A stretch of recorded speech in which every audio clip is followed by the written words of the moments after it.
Welcome everyone again to our toy chat, and we're very happy again to have Doug Harke with us, who is going to share with us some information on unique toys, plastic toys actually from the 40s and 50s. So thanks for all your time and effort in preparing this presentation, Doug. I know we always see top-notch information when you present, so we'll turn it over to you. I'm going to cover the plastic farm toys of the 40s and 50s, and tonight I'm only going to focus on what I call domestic manufacturers. If I included some of the foreign ones, then it would get too long. And by domestic, I've got 10 manufacturers here, and notice I've included Kemp, which is a Canadian manufacturer, as part of the domestic ones. So we're going to cover aluminum model toys, which is sort of an oxymoron. They made plastic toys. Design fabricators: Kemp, Lacone, Monarch, Product Miniature, Rule, Saunders, Strombecker, and Topping. Production of cast iron farm toys pretty well ended soon after the Pearl Harbor attack in December of 1941, because they wanted to use all of the metal output and all the rubber output for the war effort. But as the war progressed, they saw a need to start producing toys again. And there were several efforts. One was Hubley made some toys out of compressed or pressed sawdust. And they tried Moline made some wooden toys. But a number of years ago, I acquired this Farmall. Looks like a Farmall M. It looks very much like the plastic ones I'm going to show you shortly.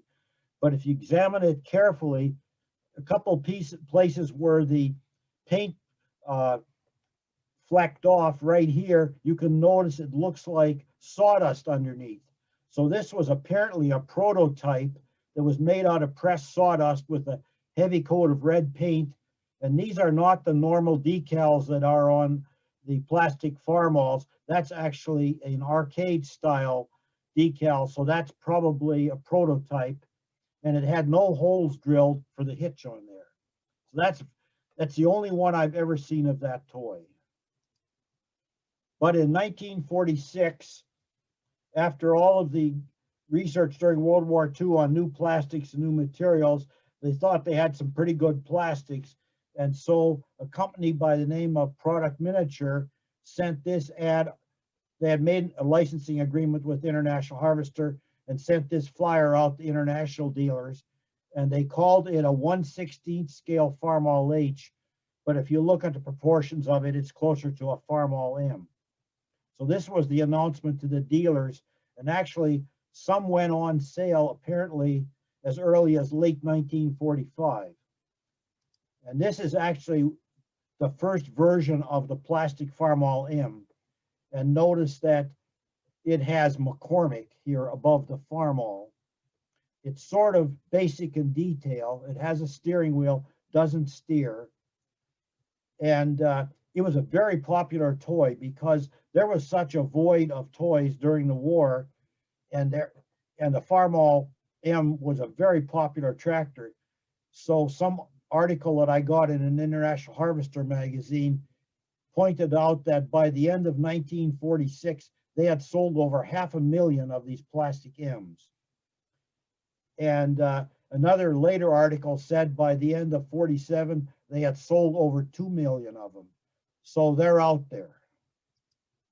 These are the three main versions or variations of the plastic M.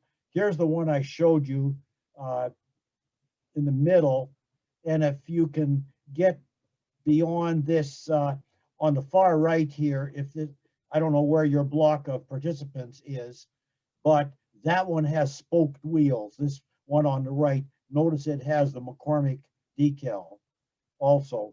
This is the later version that says International Harvester on it. There's some debate as to whether this plain front rim or the spoked front rim are really the first ones. I think they maybe even been made at the same time. And here's a better comparison of the decals. Here's the International Harvester one. Here's the McCormick one. And there are a lot of these out there. Remember that they were made from late 1945 to 1954 when the Farmall 400s came out, which Ertl brought out. So there are a lot of them out there. But because they were plastic, they didn't last very well. So most of them were destroyed in playware. They came with 3 different kinds of hitches, wire hitches. And this is the big loop in the back. That seems to be the most common. And then some have a spot welded tab on it, metal tab. And this just has a little indentation.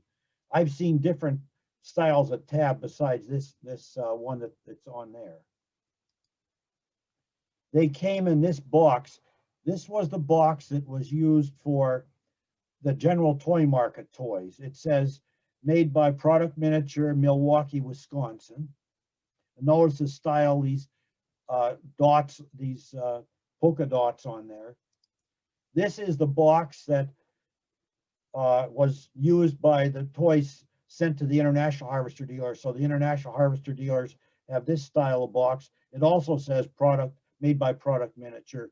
These are a little less common than the general toy market boxes. And there must have been some arrangement between Kemp of Canada and Product Miniature, because this looks like almost identical to the Product Miniature boxes, except it says made by Kemp Products Limited, London, Canada. And my guess is that the plastic parts are manufactured in the US, and maybe even the boxes were printed in the US, and they were assembled in Canada. They got a big break on customs doing it that way, and you'll find quite a few Canadian products are made that way. We'll in the discussion section at the end, I want to hear some input as to whether the Canadian versions say have Canadian Kemp stamped on the bottom of the tractor. In 1947, this was an ad that went out to international dealers and introduced the Flare Box wagon. It was a nice, sort of sturdy wagon for a plastic wagon, and it had full automotive steering. And this is the wagon, the box that the wagon came in. That hitch folded underneath the wagon so it would fit in the box. And this is the box that was used for toys sold by International Harvester dealers, again with the big IH symbol on it. And this is a close-up of a decal comparison. There were a couple variations of this later wagon that just says McCormick on it. By that time, they were sort of dropping the daring part. Things were known as McCormick. There's a version of this with a different style of front axle attachment. So there are a couple of variations of that. Sometime around 1950, as this banner says, International got into these demonstrator tractors, and they made white ones. They have stars on. They have a red steering wheel and red rims, and they came with this little banner that was put on top of the hood, was stuck on top of the hood, says McCormick Farmall First 1950. And these don't turn up very often, but finding one with all these banners on is unusual. And my friend down here in the Finger Lakes, Ernie, has a real nice example of that. This came in the same box as the other M's did. There was a set made with both the tractor and wagon. Of course, the tractors and wagons are quite common, but this box is not common. Either a few sets were sold or many didn't survive. This was a long, sort of flimsy box, and you can see this one isn't in the best shape, but it's the only complete one that I found for a picture here. Since this was on the market for 8 or more years, by the end of production, by about 52, 53, when the 400, well, when the Super M's were out already, Product Miniature was really pushing the envelope to sell more of these. And so they marketed them also in the form of a kit. And here's the kit that you got. This was the dealer display for the kit. Notice that the retail for this was $2 in 1952. And this is the box that kit came in, the pieces came in. But if you can find one of these dealer displays, they're worth a lot of money. I know of a couple guys out there that have them with the parts in. And if you look carefully, look at this one. This kit has the spoked rims. And so that sort of shoots down the theory that the spoked rims were first, because this is obviously a late production and it's got spoked rims. This is a dealer award on a placard. I think Bob Zars bought this back in the late 70s. This was a dealer award, and I think the plastic was actually a gold-colored plastic on that. You can see how the compounds and the rubber have affected the plastic here. That's a pretty rare piece. And then they also made, in the early 50s, they made a safety set. And notice that you've got a real wide axle on this turquoise one here, and a real narrow axle on the yellow one. And what they don't show here, you notice there's a cotter pin right there that sticks through. That holds a rubber band, and the underside of these is opened up, and there's a rubber band that goes back to a rubber drum on the rear axle, and you can wind this up like a wind-up toy. And what you do is you make a ramp, and you run these up the ramp when they're wound up, and you notice that the narrow axle one won't go very far up the ramp before it tips over, and the wide axle one goes a lot further up the ramp, maybe doesn't even tip over. And that was to illustrate that the safety aspects. If you set your axles in, especially with a tricycle tractor, you're more readily going to tip over. And this set came with a manual on how to use it. And the one piece that's missing, they put a wooden ramp here that you could run these tractors up. And I think one of the collectors in southern Pennsylvania has a complete set with the ramp. Notice that this tractor was sort of put together. Notice the push-on fasteners, which were not used in 1951 or 52, whenever this set was out there. But that's a pretty valuable set. Product Miniature, of course, lost the license on these in 1954 when Earl came out with the Farmall 400. So what they did is they produced for the general toy market all kinds of pastel colors. And they came in yellow, orange, green, purple, blue, pink. And again, this collector in southern Pennsylvania has a whole big case full of these odd colors. This yellow one is actually reproduction. Hoover, who wrote the book on Rule Toys, that was his introduction to farm toys. He later got a hold of the Farmall M molds that Product Miniature used and produced a lot of different colors. And this is one of his reproductions. Notice the nice turned axle. That's the dead giveaway that's a reproduction. And notice they had some problem with the molding and the mixing of plastics. They didn't get their pots cleaned very well. They got some contamination. This is one of my favorites. This is also Hoover Special, the clear one. I had several colored ones, the reproductions, and I just kept the colored ones. It's taking up too much space. The next plastic tractor on the market was the Case SC, and this was made by Monarch. And you notice this was 1947. This wagon, by the way, was made by TrueScale and marketed through ESCA. This says shipped from Dubuque, Iowa, which means it was an ESCA wagon.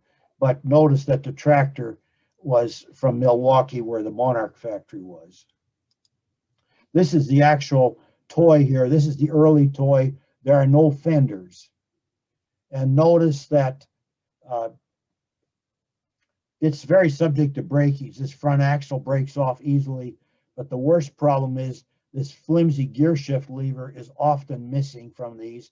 And you'll see I don't have a very good picture, but as compared to the product miniature Farmalls, which had a metal drawbar to hook implements on, this has a plastic drawbar, and they're very often broken on these case SCs. And this is an SC because if you go back here, it says this is an SC general purpose tractor. And that was a little smaller than the Farmall M. Remember, an M was a 3-plow tractor and the H was a 2-plow tractor. So this is a 2-plow tractor. So that's 1947. Here's a 1949 ad. Monarch upped the ante. They added fenders on this. And actually, these seem to be a little more common than the ones without the fenders. And you notice here the plastic drawbar on these. And these came in, this is one of the boxes that the SC came in. It was a nice, colorful box. They also came in this plain or brown box, and both of them say JI case. So as far as I can tell, these were not sold on the general toy market. They were only sold through case dealers. In 1950, they announced a case spreader, a plastic spreader. And here's the actual spreader. I don't have a picture of the other side. On the other side, it shows the beaters. They're driven from a pulley on the axle here to a O-ring. It uses an O-ring belt to drive the 3 beaters on that. This is a very good example. Nice square box, and look at it's got the insert, and that's a prize, real prize for collectors. The next toy to hit the market was the Farmall Cub. As you know, International was trying to get a bigger share of the market, even though they had the largest share at that time. They were trying to finally get the farmers with real small crops like garden crops, farmers who used 1 or 2 horses to do their cultivation. And so the Cub was made, I think the first Cubs had 8 horsepower. And so they were made to replace the operation of a single horse. And this was in contrast to the Farmall M toy, which I showed you on the Case FC, which are relatively not very detailed toys, very basic toys. The Farmall Cub was very, very detailed, as I'll show you in a moment. And most of them were sold as kits. And they were manufactured by Product Miniature, which was out of Chicago. And this was the version sold by the international dealers. And the Cub was also sold by Rule.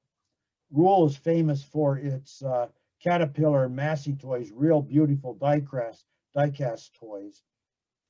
And but they also were selling these Farmall Cubs sets. And because of the detail in these Farmall Cubs, I would guess that Rule had something to do with engineering of this toy and getting the masters made so they could make very good molds. And this is the actual toy that came in the set. This is the outline in the box here, and some of the smaller parts were in a paper bag underneath this. There's the pedals, the seat, the backlight, the steering wheel, the back wheels.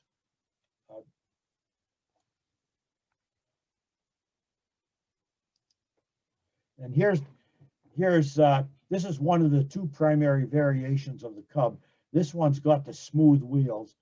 There's a lot of debate as to which company made which, whether it was Rule was selling these or International was selling these. They come both ways. My guess is the plain slick tires were first on the market, and then eventually they got the tread tires, but I'm not sure of that. One interesting piece that's often missing on these Cubs, look at the gear shift here. That gear shift is a critical piece on these toy Cubs. that holds the whole back end of the tractor to the front end. It's like that gear shift lever goes down into the transmission there. And here's the other version of the Cub with the tread tires. And I was going to point out here that that's not a decal. That's actually engraved lettering with some white paint run into there. And here's another view of the gear shift lever here. Here's a rear view of the Cub showing that typical of the smaller farmalls, they didn't have a pulley on the side. The way you got a pulley was you bolted this on to a place near the PTO, and it's connected into the PTO, and that's how you got your pulley on these tractors. But it's a nicely detailed tractor. They did not steer like any of the other tractors, toys I've showed you before. These were non-steerable. Okay, this is the box for the Design Fabricators version, which was sold by international dealers, and it clearly identifies it as an international harvester, manufactured by Design Fabricators in Chicago, which is actually where International Harvester was located. This is the box that Rule used for the toys he sold on the general market, and Rule emphasizes the precision here, trying to tell the people this is really an exact copy. And if you notice here, that's really a picture of the real tractor.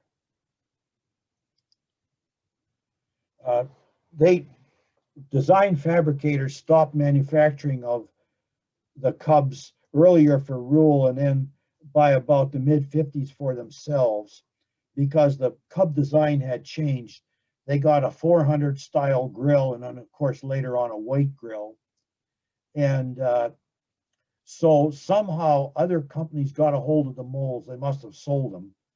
And one of the companies was Saunders. And this is an ad from about 1955 or 1956 that Saunders has. And there's no mention made of International Harvester. And it says retail was 98 cents.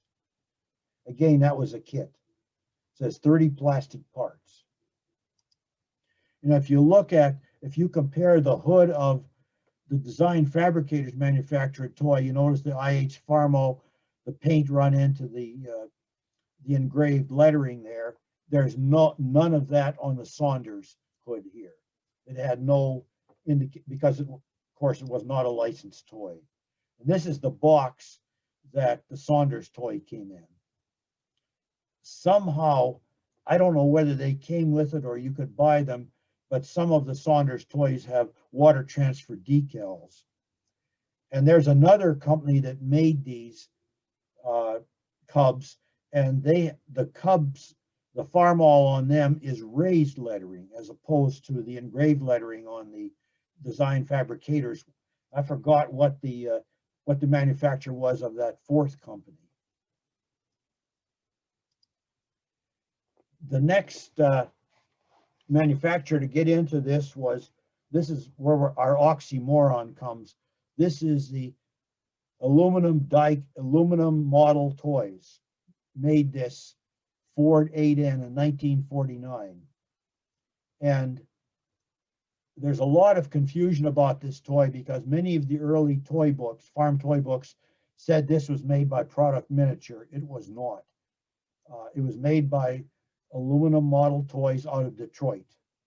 And this is the first version they made. It's got a red steering wheel and it's got a plastic front axle. It's got a 3-point hitch. All of these ones made by Aluminum Model Toys have metal 3-point hitches, but they're non-functional 3-point hitches.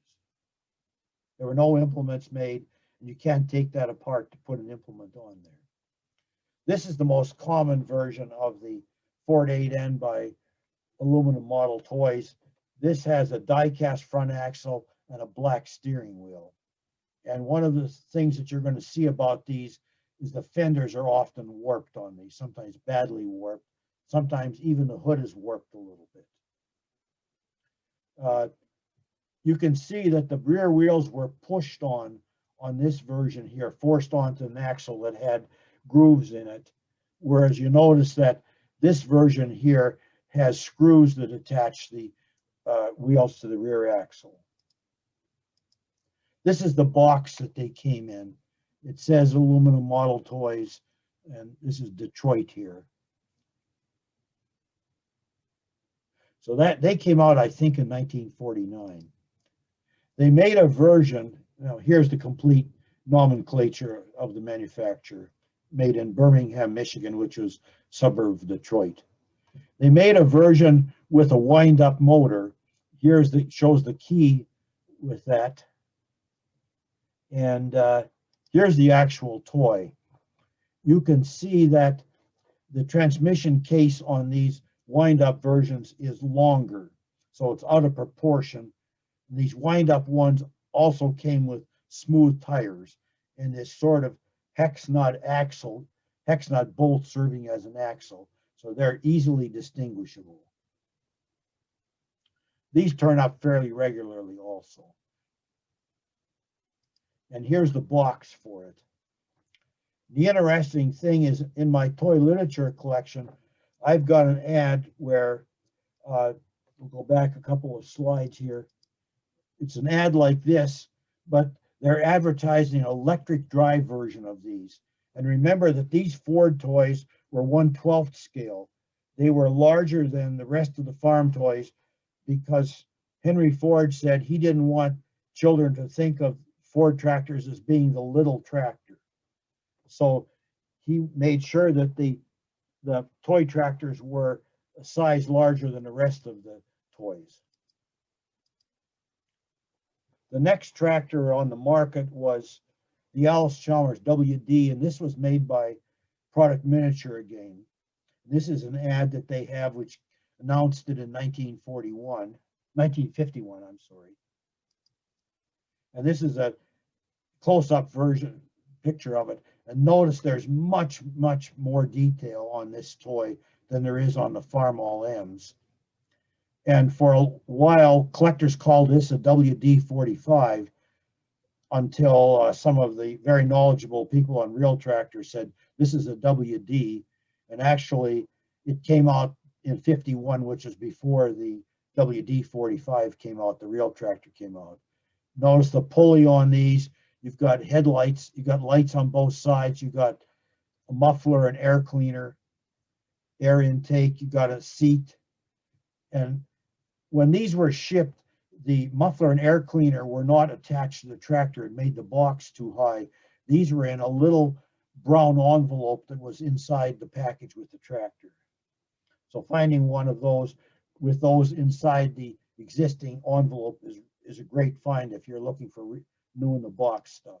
This is another side of this tractor and shows the metal hitch that they had. And notice that they did a much better job on this. They not only had the drawbar going back to hook onto the axle to the differential, but they had braces for the axle. Could be played with a little more, and better version of the axle that stood up to a little more wear. This is the box that the WD came in, and you can see here they actually did say it was a WD. See, go back a little bit. Oh, there's that hand clutch that the Chalmers had. Remember, by fiddling with that, they call those continuous power takeoffs. They weren't a live power takeoff, but you could imitate that. Well, Product Manager did a lot of marketing, and all of these toys that I've shown you so far, except for Case, allowed general toy market selling of the toys, and Chalmers did that. And here they're promoting taking these toys, these WDs, to fairs, and if you bought 2 dozen or more of these toys to sell, they'd give you this little stand to put the toy on. And if you can ever find one of these, I haven't never seen one of these in Chalmers, but I'll show you one for new idea later on this presentation that sold The last one I saw sell for $3,500, just a piece of cardboard. There's the wagon. There's the Chalmers wagon, and it's not as well made as the flare box wagon. These are often warped, especially the sides of these, and that did not have automotive steering. That had swing axle steering. But look at the fine touch, nice little hubcaps covering the ends of the axle, and the tailgates opened up on these, swung out, as opposed to the earlier flare box. This is the box for the barge wagon. And they advertised, when I first showed you that ad for the Alice WD and the wagon, they talked about a set. Well, I've never seen a set with just the tractor and the wagon. They may have made them or they may not have. The sets that I see, and they're really rare, are all three. About a year after they brought out the WD tractor and the wagon, they made an HD5 crawler, a really nice crawler. And they sold a set where all three of these were in there. And notice, I talked about that little brown envelope where the muffler and air cleaner were. There's the envelope for the muffler and air cleaner on this set. The last one of these sets I saw sold about 10 years ago, and it brought over $3,000 10 years ago. So you can only speculate as to what it's going to bring now. One of the rarer Alice Chalmers plastic toys is this flare box wagon. And you'll notice it's very similar to the McCormick one. Probably they use the same molds except casted in orange plastic. There's the Alice Chalmers decal, and this has solid rubber wheels as opposed to the plastic rims on the McCormick wagon. And this was included in the order list with the Alice C tractor. American Precision made a larger scale, about a 1/12 scale Alice Chalmers C, and they made some sort of crude sheet metal implements like a plow, a single disc, and then a nicely detailed drag harrow. But this was one of the other implements in that listing, and these don't turn up very often. They're really rare for some reason.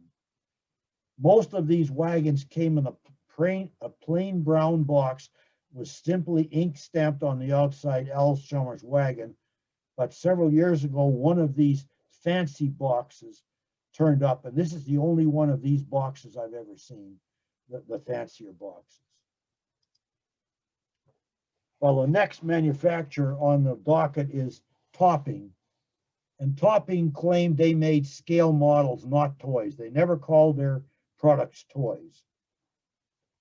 And this is an ad for all three farm toys they made. They actually made four, but they made three new ideas. This more was die cast, it was metal. The spreader and the one-row pull-type picker were plastic. And included in this listing was a straight bar spreader. Notice that this bar over the beaters goes straight up. This was a 1949 version. And notice that, again, all of these are ground-driven spreaders. And I'm going to show you that this only stayed in production for a couple years, this straight bar spreader. In 1950, this is the rear view of it, showing it's, as opposed to the Monarch plastic spreader, the case spreader, which had an O-ring belt drive. This had actually a gear drive. In 1951, they came out with a modified spreader. They called this the Slant Bar Spreader. And it's actually quite a bit different. It doesn't share a lot with the straight bar spreader. You don't realize that till you work on them. And here's a rear view of the Slant Bar Spreader, the later one or the more common one. And here I've got a comparison. I had this picture in Toy Farmer a few years ago when I was talking about these in one of my columns. And notice how different they are. The drive mechanisms are completely different, And actually the wide spread at the back is different on the two spreaders. They came in two different boxes. I don't know if both spreaders came in both boxes, but this box shows the straight bar spreader on it. And this box has got a slant bar spreader. My guess this corrugated box probably may have had only the later spreader in it, whereas the other box might have had both spreaders in it. That's just speculation. And this is a special spreader used as part of an award. Production of these spreaders ended probably about 55, 56, maybe even earlier. And notice they found a nice new one to put on this award plaque for 1964. That's a real rare piece. I don't know. I've forgotten where that one turned up. Oh, one slide I'm missing here, and now I realize I omitted it. They made a gold painted version of this. All it was this spreader with a gold paint job, wheels and all. And I don't know what that gold spreader was. No, you could order them. That's right. I remember seeing the order blank. You could order the gold one. It wasn't a award or anything, and I don't know why they made the gold one. And they turn up regularly. But I'm sorry, I was putting this slide together. It's got over this presentation together, and it's got over 100 slides, and somehow I screwed up and omitted that slide. It was a gold one. The next plastic toy they made was this one-row pull-type picker. Very nice detail on it. And this one is pretty complete. There's a support rod that goes from the back here to the elevator, and for some reason it's missing. You could adjust the header up or down on this lever here. This is the box for the corn picker. There were two versions of that corn picker. Because of the two different wheels, they used two different types of rubber wheels on those, so that made the two variations. And here's this display box. You could, if you ordered so many of these, they gave you this little cardboard display stand. You could put the toys on them. See, the picker was $2 1/4. It was up on here. Spreader was $1.50, and the more was $1 1/4. And notice again, they do not call these toys. These are scale models. And the reason is Topping, who made these, made a lot of promo toys for cars and trucks, and also made airplane models. Again, the airplane models were used for airlines to help sell. They're going to sell you a ride on the DC-8 or whatever plane that they were using. And so they would have on the desk, on the travel agent's desk, they would have a little Topping model of the airplane to show you what you were flying on. But the last one of these, I think, sold in Ohio about 15 years ago, brought over, I think it brought $3,200. The fourth farm toy that Topping made was this Ferguson tractor, and we generally refer to it as a Ferguson 30. And it came with a two-bottom disc plow. And this is the actual toy. It's got a lot of detail. It did not steer, even though it's got all this detail, did not steer. But this two-bottom disc plow could be raised up and down. And again, this is a 1/12 scale toy to match the scale of the Ford 8N I showed you earlier. I don't know why they ever used the disc plow. They're not very common, and I'm sure that limited their sales. But I think that just, I don't know what that decision was.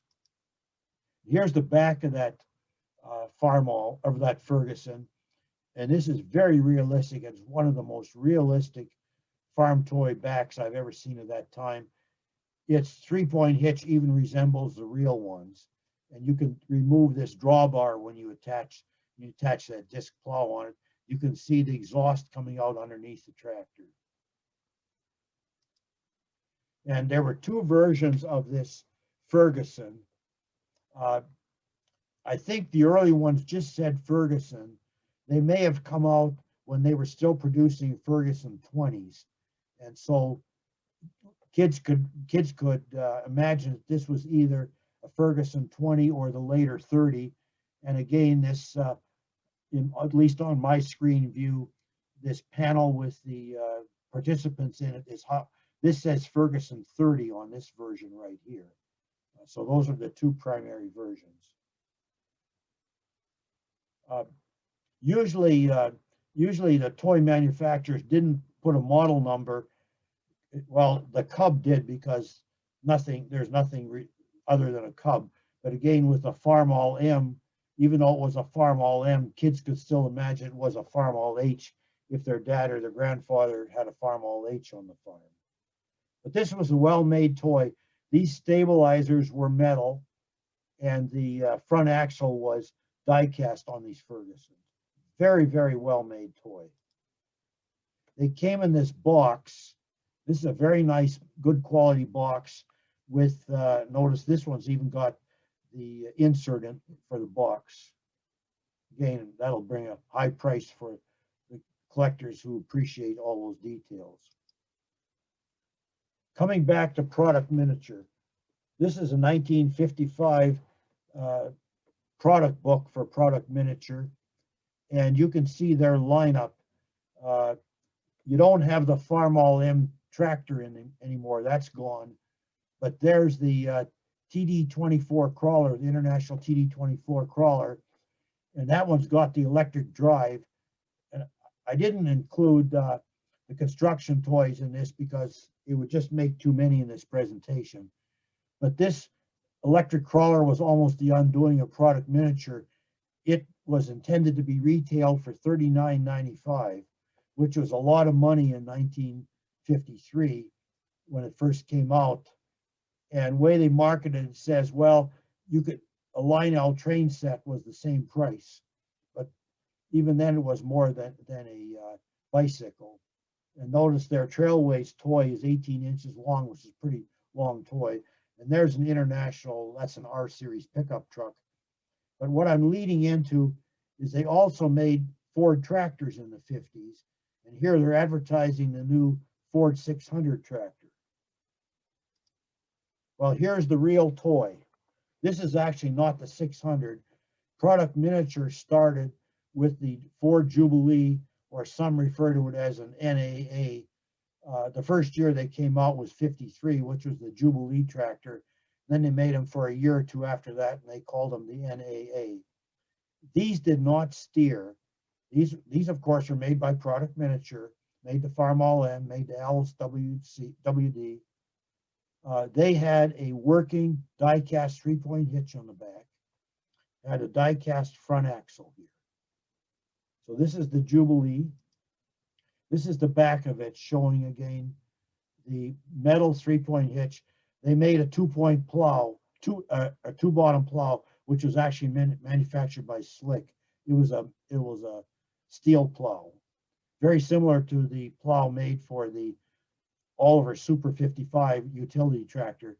The Slick made that also. The only difference actually between the two plows is one had this lift, this arm here, this center link attached to the plow, and the other had it. Ford attached it to the tractor, Oliver attached it to the plow. Otherwise, they were the same plows. This is the box for the Jubilee tractor.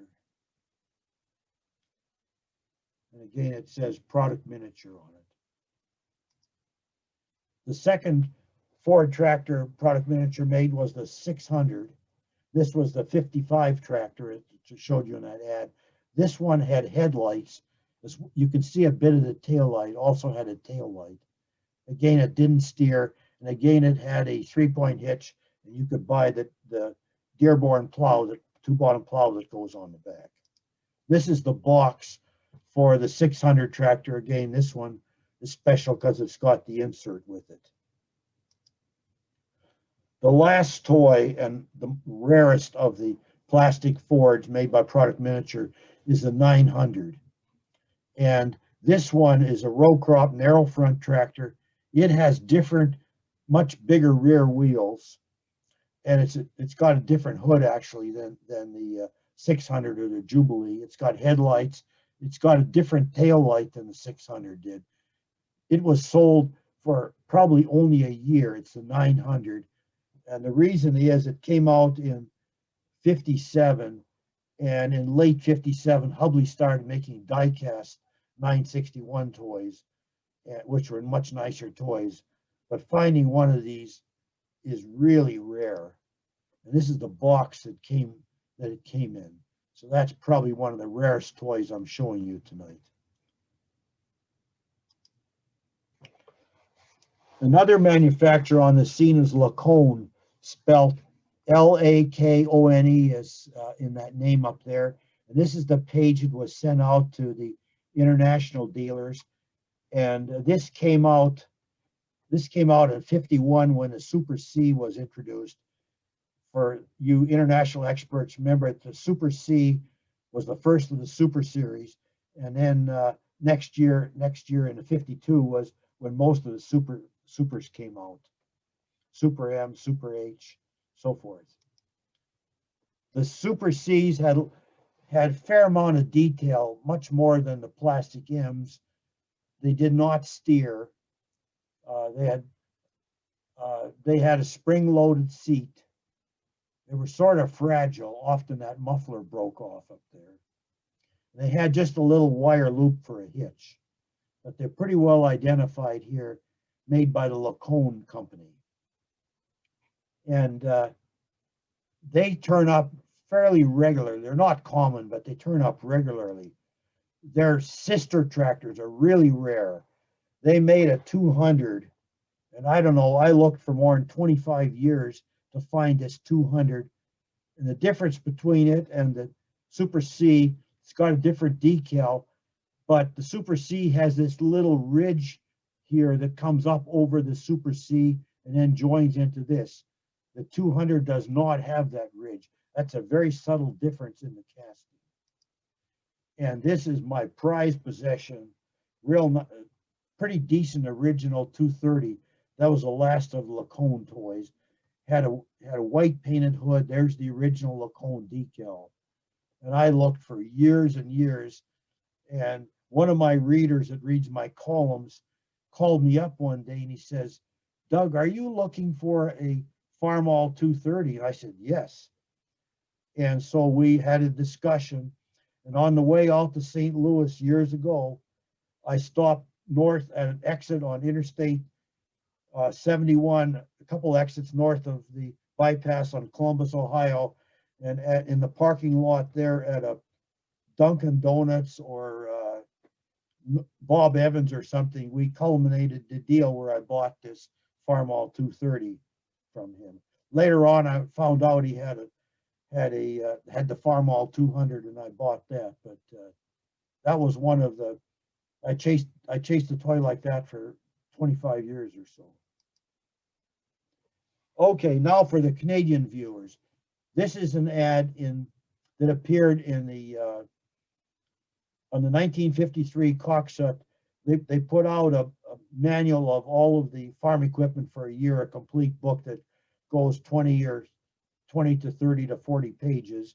And in this booklet was the ad for the Coxsut 30 tractor and wagon, actually made by Kemp.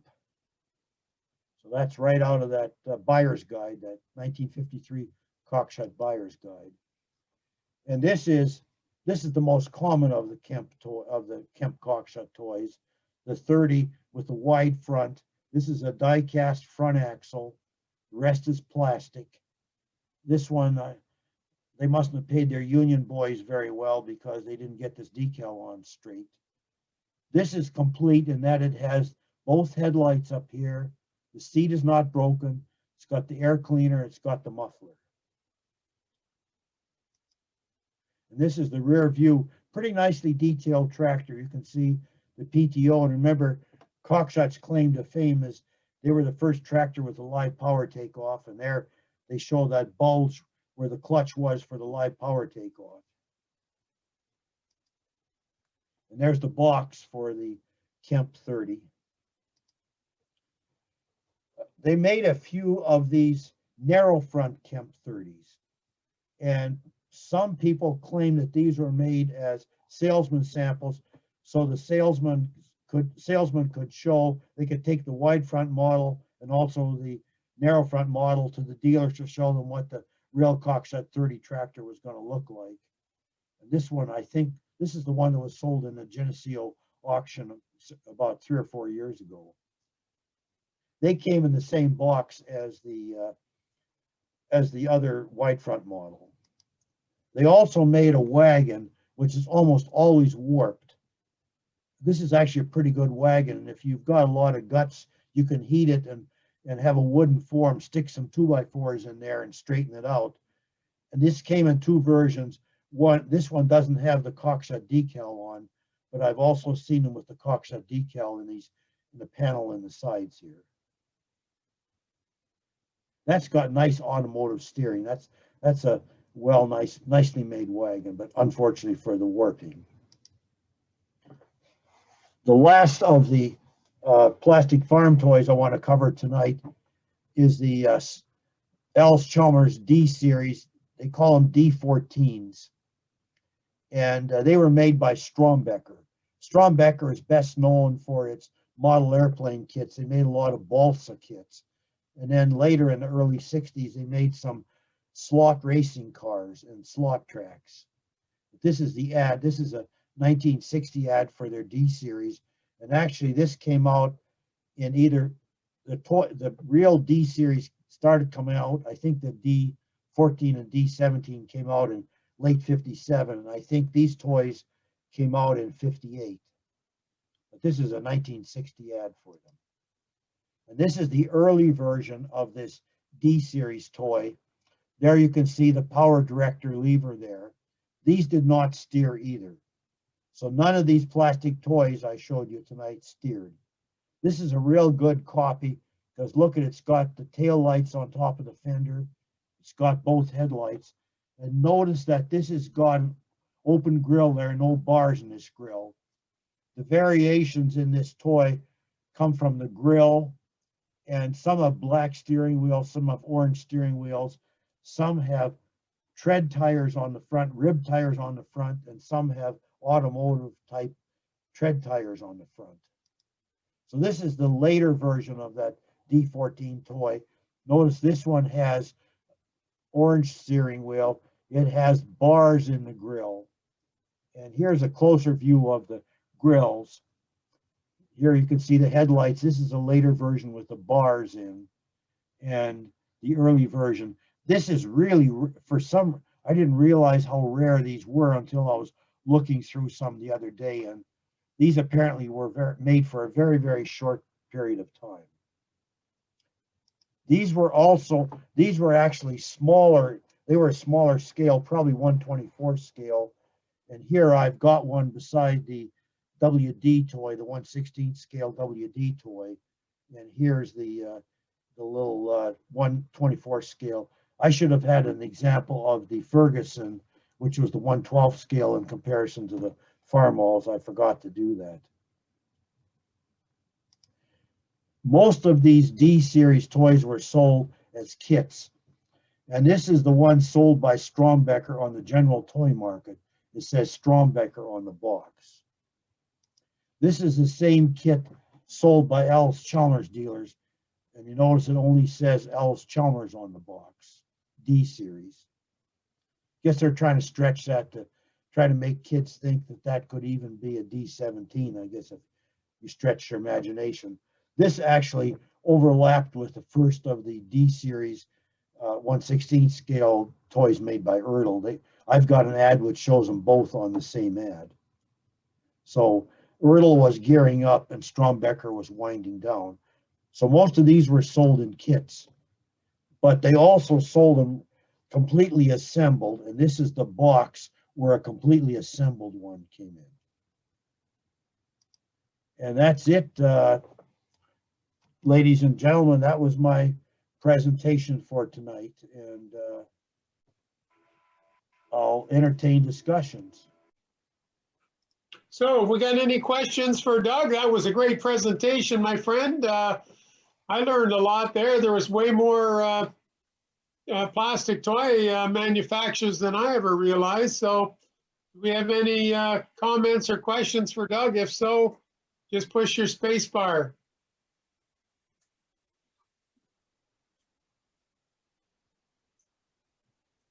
Yeah, I have one. Did Kemp only do the cockshot toys? Well, they did the they did quite a few of the internationals. They did those Farm All M's. They also did a bunch of the international trucks. And what year would they have been in business? They noticed that they were out of Windsor, Ontario. My guess, I went back and looked at the decals on. I have a picture which is not very clear of a Kemp Farm All M, and they had the early decals on it, so it would have been prior to 1950. So I have both a Kemp Farm All M and also a Kemp truck. And you had asked Doug about whether there was any markings underneath with the word Kemp, and I would say no, I don't believe so. At least not the ones I have. I looked at them, and as you pointed out already, they looked identical to the product miniatures. And without the boxes, you wouldn't know the difference.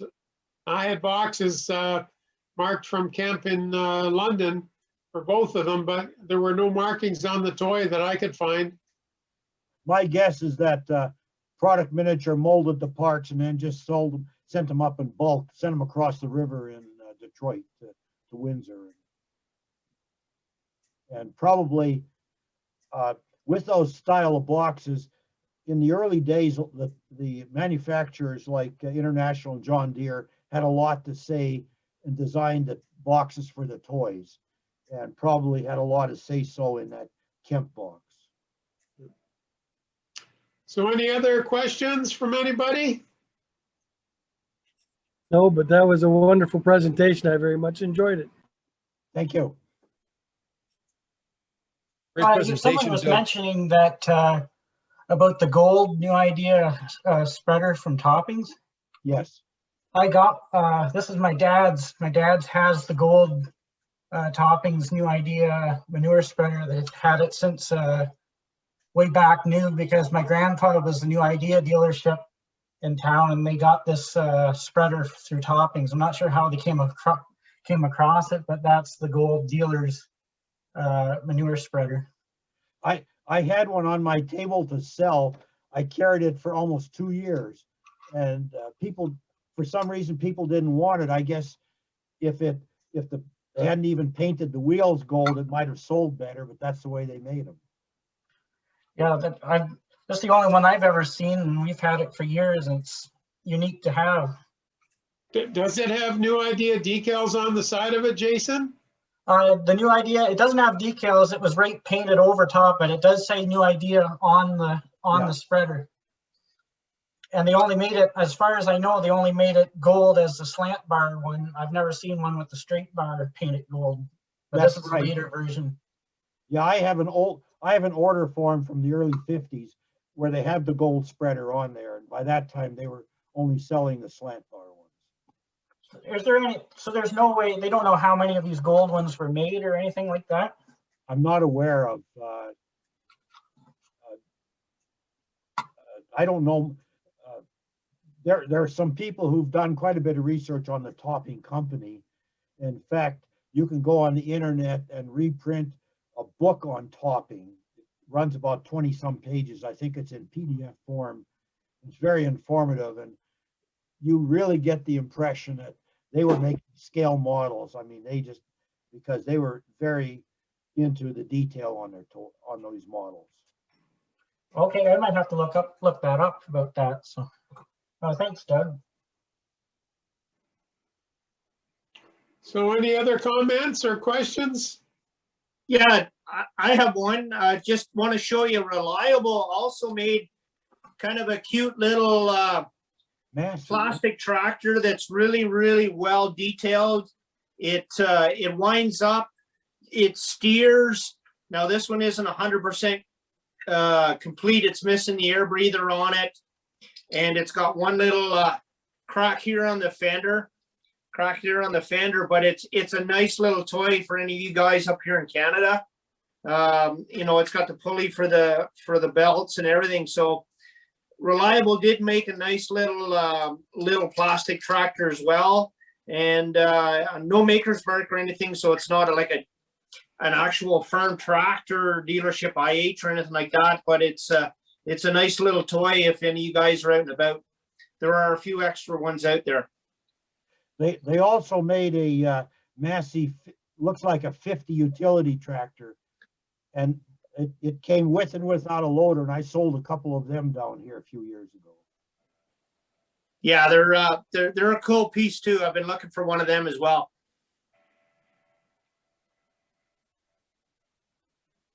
Well, thanks for sharing that, Bruce. That looks very interesting. Did they make it in red as well, or just yellow? I've had two now. The first one I had was kind of busted up, and then I upgraded to this one.